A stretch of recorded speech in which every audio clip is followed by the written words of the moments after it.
Hey, friends, welcome back to Living in His Purpose podcast. And this week we have a special guest. I sat down with my good friend, Janet, and talked about what her gifting is in this world. And she does something called brain integration, something I've tried really hard to explain to people, but it never comes out quite right. So I wanted to sit down with her and chat with her about what it is that she does so that I can share this information. Her work in understanding how our bodies work with our muscles and energy and thoughts and all of that stuff, what we're going to talk about, has changed my life incredibly. And I want to share this. I don't want to keep this secret anymore. And it is not woo woo. Okay. I just want to put that out there first. I would not do woo woo. So just so you know, it's not woo woo. But we're going to talk with Janet and learn what it is. And in the show notes down below, we'll have all of her contact information so that you can get a hold of her so that you can start on this journey of transforming your mind from the inside. All right. Let's talk with Janet. I believe that God puts us in places where we need to be at the time that we need to be there so that we can meet the people we're supposed to meet, so that we can go forward and teach more people more things. And I think everyone is equipped to be teachers. You just have to have your ears open. Right. So I wanted to have Janet on here for you all to listen to some of what she does. We're not really sure what it is we're going to talk about yet today, but that's okay. God already knows. He's already got it decided. And so I'm really excited. So bear with us. We're going to travel lots of roads, I think, and this will probably be at least 2 episodes. Okay, so what do you want to say today? Well, first of all, thank you again for the opportunity to just share your own story so that more women have the privilege of knowing that help is available, that life doesn't have to be as hard. And sometimes you have to pursue unconventional paths in order to get where you're going. Absolutely. And there's a lot of freedom in overcoming the fear of the unknown and what's unfamiliar, and then just trusting that people know how to do their jobs and you don't have to understand the process in order to receive results. Yes. So I'm really thankful for this opportunity to be able to talk about it. It is definitely difficult to describe. I've been doing this for about 12 years now, and I still do not feel like I have a concise way of explaining it where anyone else understands it. Yeah. But what I do know is that I have lots of clients that get results, and they are doing things that they never thought were possible for them. They're moving on with ease. They have full range of motion in certain areas that were locked up and stuck in their bodies, as far as just pain has been released. Just being able to see how you can set a goal for yourself and you can challenge beliefs that you've held along the way that may not be serving you in this season. Yeah. And so just to be able to have the space to pause and reassess, I think is valuable. And brain integration is one of those things that allows you to pause without fearing like you're missing out or that you've done something wrong. It just gives you the peace to reassess. Yeah. And that is something that I feel like I've really been on a journey with. Our world is so chaotic and so busy, and it's like a badge of honor to say, if someone says, how are you doing? Oh, I'm so busy. And what I've decided is that that's not really where we're intended to be. Right. That I feel like in our society, we're missing this whole rest space that God has available for us. And so we live in chronic anxiety, and we're always comparing, we're always shaming, we're always shooting on ourselves. We're doing all of this. And that's what I love about this work that you do is it feeds into this thought process that maybe we should stop and listen, because God is giving us the ideas and the space to be quiet so we can get things back on track. Right. It's like we're always running off the track, and it's like, how do I get back on track? But nobody wants to stop and do the thing. So right. Well, I love what you said about God giving us the ideas. And I think one of the first beliefs that we have to lean in on and really hold dear to is that he's the Alpha and the Omega. Absolutely. So he's the beginning of the end. If there is a good idea, it comes from him. If anything is good, it's his. If anything gets misconstrued, that's on us. Yeah. So we get to we get to decipher and go back and seek wisdom and discernment on things. And it's just really great to have the opportunity to work with so many different people. Sometimes people come to me for educational needs. Maybe they're struggling with test taking and they just don't know how to navigate the pressure of performance. Or maybe they're professionals. They want to level up in their career and they need to learn new things and they can't do it because of this belief that they're too old or they'll never get it, and just really limiting beliefs that can hold them back.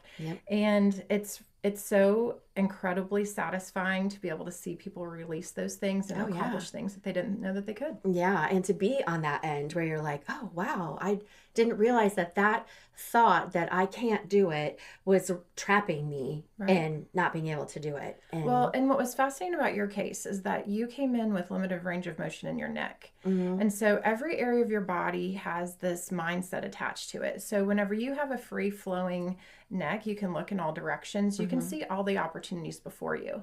But if you can't look to one side or the other, you're really limited on your opportunities or what you can see. So how are you going to make the most of those if you can't even recognize them? So releasing the stress in your body, wherever that tension is being held, increasing your range of motion, decreasing the tension, that really opens up your mind to be able to see what's available to work with so that you can decipher what's to keep and what's to let go of. Yeah, and that is so interesting because when I did come in, I felt very trapped.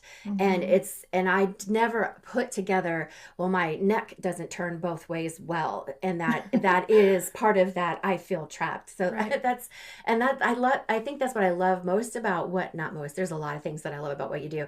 But it's like our bodies work with our minds and our spirits. Like it's all tied together, which is what I talk about all the time.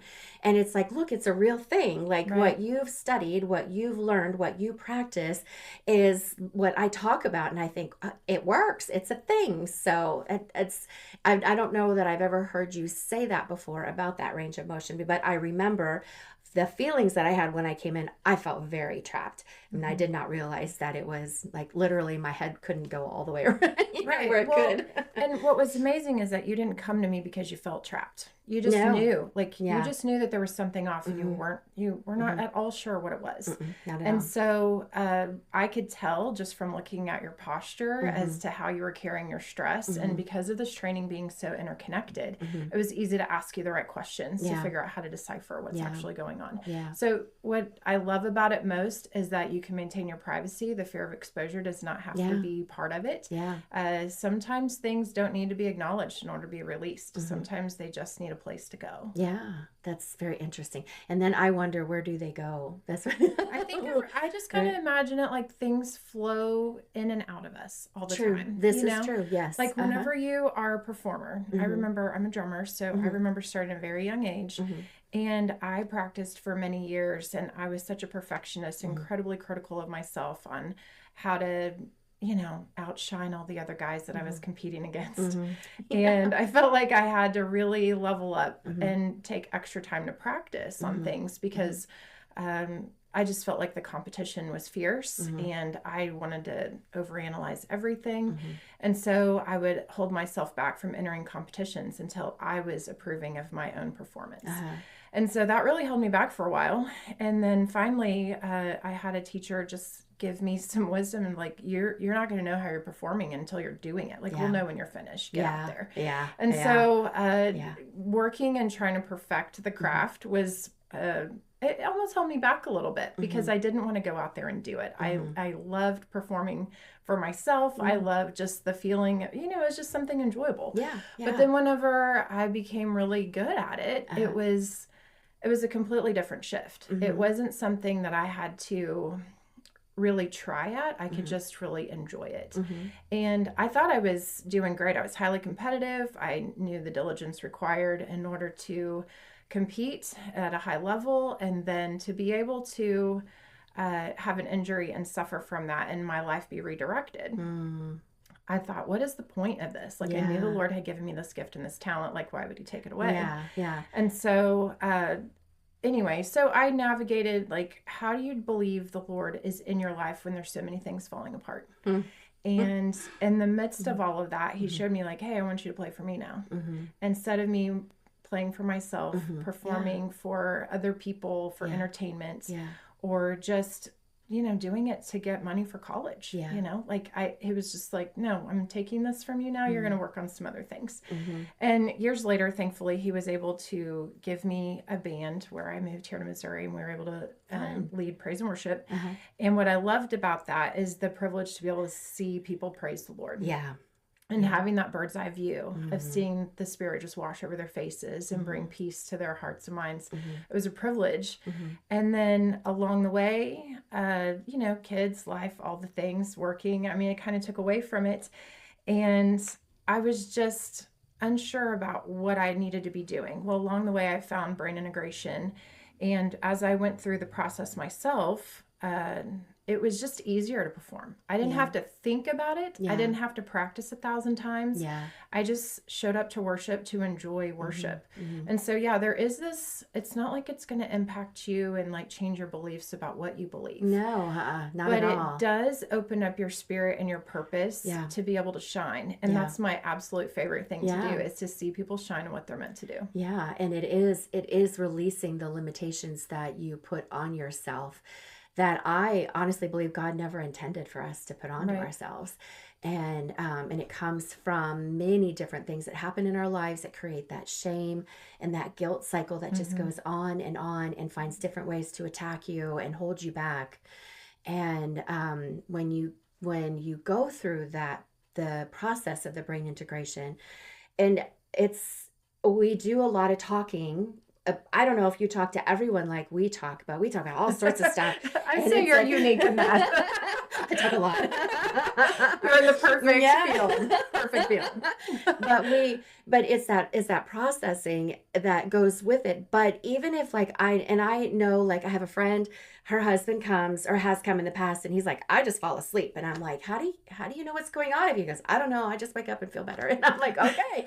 But like, we talk a lot about it, and I feel like that helps my brain figure out like what is going on. But then it'll be like 2 weeks later, and I'm like, oh, I get what she's saying. Yeah. And I don't feel that negativity anymore. I don't feel that negative belief that I can't do that, or I'm stressed about this situation. It just kind of goes away. Right. And it's just so fascinating to me that our bodies do that. Right. That first of all, it holds on to this stuff, and then we can let it go. Absolutely. And I have my life coach, Laura. She's like, I've learned so much from her too, but what I've learned from her is you have to let emotions come and you have to let them go, or they get stuck. Absolutely. And I know that brain integration isn't just about emotions, but in my case, I feel like that's where a lot of it was. I feel like, but my emotions and thoughts get kind of knotted together, and like my thought patterns are hindered because of the way that I feel. So I think a lot of people are probably that way. Absolutely. But knowing that there's a way to physically let things go, and then they really do go away. It's not like, oh, I hope this works, I'll think positive. It really does. Something happens and they move out, and you're like, oh, well, that was nice. Now I can think about some positive things here. Right. I really believe that emotions just lie on a spectrum. Yeah. And so you can have your 5 basic emotions, and, being happy and sad, and you can feel disgust and shame. And you can have so many different, and joy, right? Yeah. Like you can just have a sense of elation at times as well. Yeah. And so there's different degrees of that, right? Like whenever you're raging and upset about something, that could be way more intense. Or whenever you feel like you need to defend yourself. Well, depends on what you're doing. Like if I see a spider in my house, really tempted to burn it down. Like, don't want to kill it. Right. But I'm not going to burn down my house. Right. I mean, even though originally that's the first thought. I'm like, we don't live going. here now. Sorry, we are out. Pack your spiders things. here, we're leaving. Right. So just being able to recognize the intensity of the fear and then make sure your brain is processing it correctly so that you can provide and show up the way that's necessary for you to get through that experience and move on the most productive way. Yeah. And if I mean, correct me if I'm wrong, but this is kind of how I feel. I feel like if we're hypersensitive about things, we don't deal well with easy things. Like if we're always in this like survival mode or this hypercritical mode, and then something simple comes up, we like attack at it that hyper mode. Like we don't like take it down a notch and say, oh, this is really not a big deal. It's just a spider. It's like, no, it's a spider, Yeah, because that's absolutely. where I live. Absolutely. So that, and I do feel like that the brain integration, the process that we've gone through in the last couple of years, it does help that. I'm able to like literally look around and say, oh, I don't think that's really that big of a deal. Whereas before it would have been, oh, the world is coming to an end. I'm a terrible person. Right. I need to go hide. And I don't have that anymore. Good. It's a lot more confidence than I've had before my whole life. Like my whole life, I've lived in a place where it's like, oh, I don't know. And part of it is my mind is like, did this work or did I turn 50? Because I feel like there's some magical moments in life. 40, when I 50s. turned 50, I was like, wait a minute, life is short. I got to get this together. I can't spend my life thinking about or worrying about what other people are thinking or feeling. And it's kind of interesting. And I don't know if I'll ever know really like if there was one moment, because about the time we started seeing each other, I turned 50 and I separated from my husband, and my whole life just really just changed.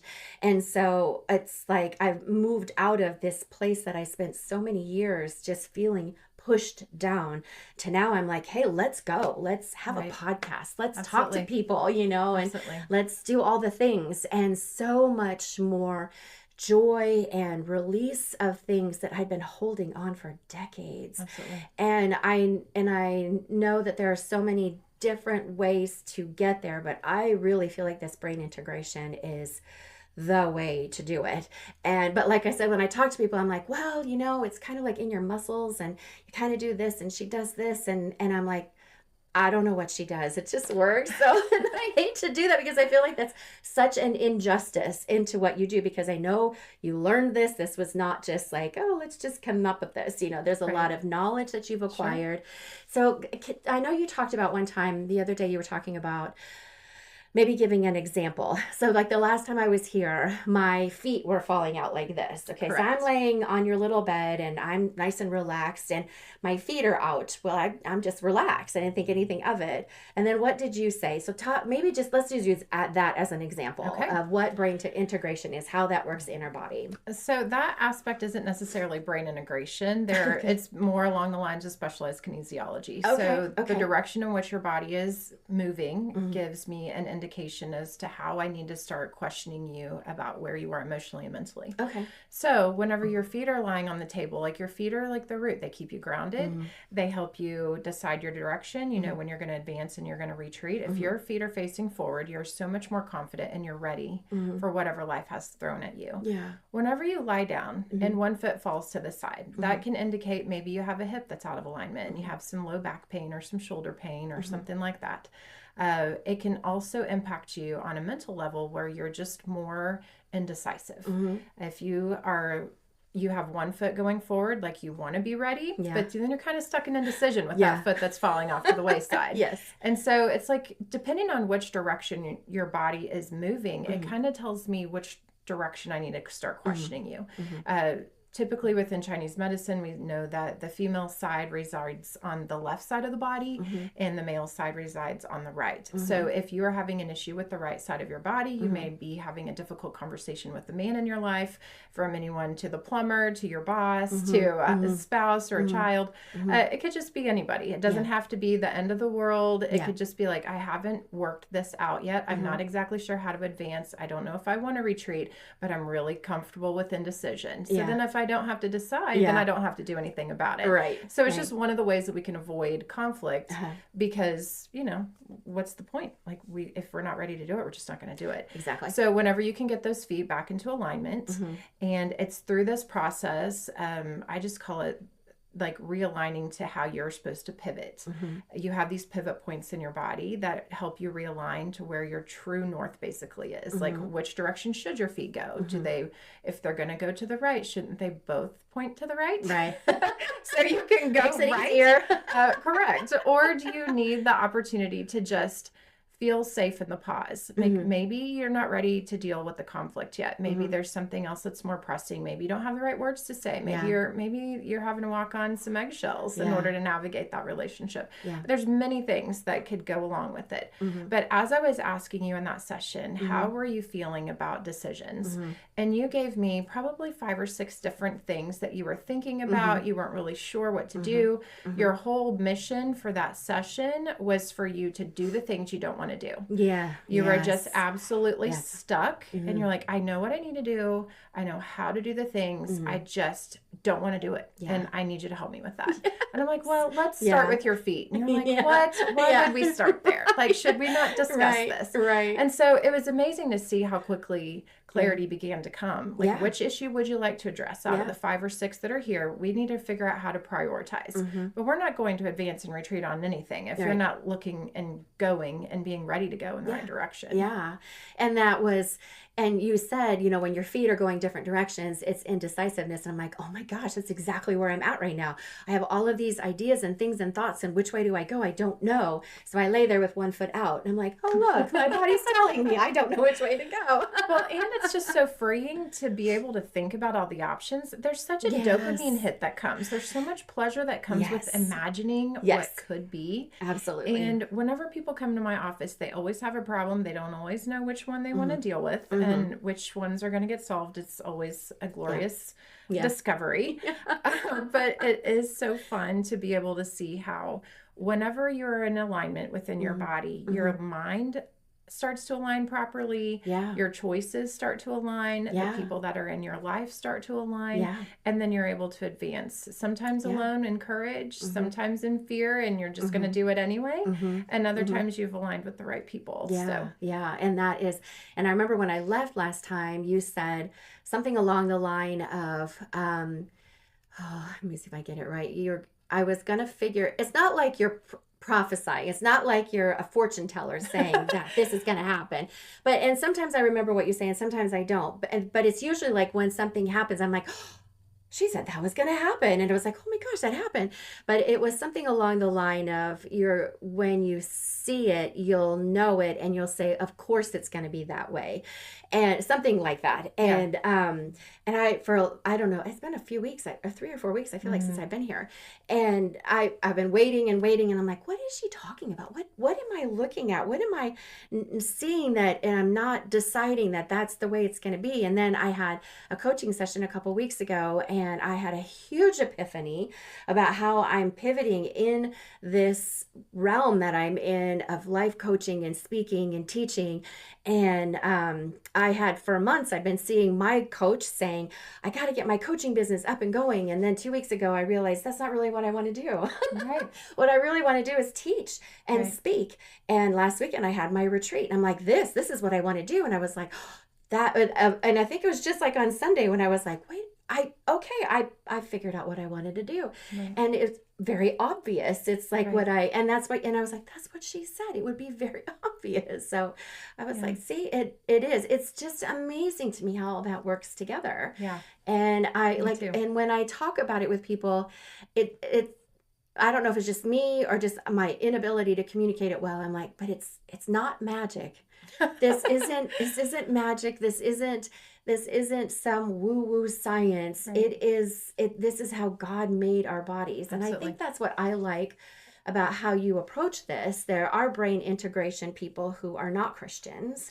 Correct me if I'm wrong, but I feel like they may lean more into the Chinese, not medicine, but more of the philosophical side or the spiritual side other than Christianity. And that what you've done is kind of pull this into, well, of course God made our bodies this way. He created us like him, and we have all this ability to heal ourselves and to make our lives better because of the way that he made us. Well, I would never say that brain integration is a spiritual practice. I believe that everyone just operates from their own personal worldview. There you go. So it's not like I went to school to learn about how God made our bodies and then give us these pressure points and figure out what to do with them. I don't believe that. I haven't sat through one single training that's offered that. Whenever I have met other non-believers, it doesn't matter what practice they're practicing. It's just been a pleasure to work with other people that are just as excited to see people shine as I am. Yeah. And it's not about converting anybody. It's not about, bringing in some confusing debates and topics. It's not about that. We have stress in our bodies. We know this. Life is stressful. It's going to be. But how we deal with it, there are many ways to address it. And sometimes when life is overwhelming and you don't know which direction to go, specialized kinesiology and brain integration is one of the best ways to figure it out. Brain integration is phenomenal. I studied with a woman named Susan McCrossan, who is the founder of Crossonology Brain Integration. And she has this technique that is an 80-point protocol that you have to go through these acupressure formats. It's basically like a combination for each area of your brain so that you can initiate the task that you want to complete.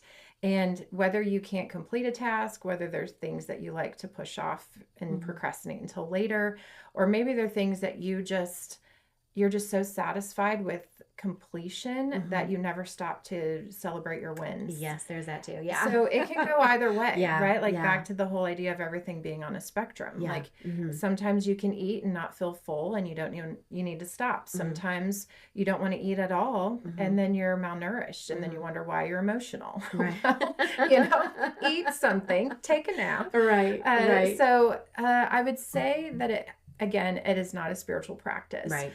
But my worldview would indicate that whenever I'm reading scripture and I know that the Lord has made everything and it's all for his glory and our good, then there isn't any topic that I could be afraid of discussing or learning about. I don't have to accept it just because I'm discovering something or new information, right? Yeah. So I'm not afraid to meet people with different belief systems. I'm not afraid to have hard conversations.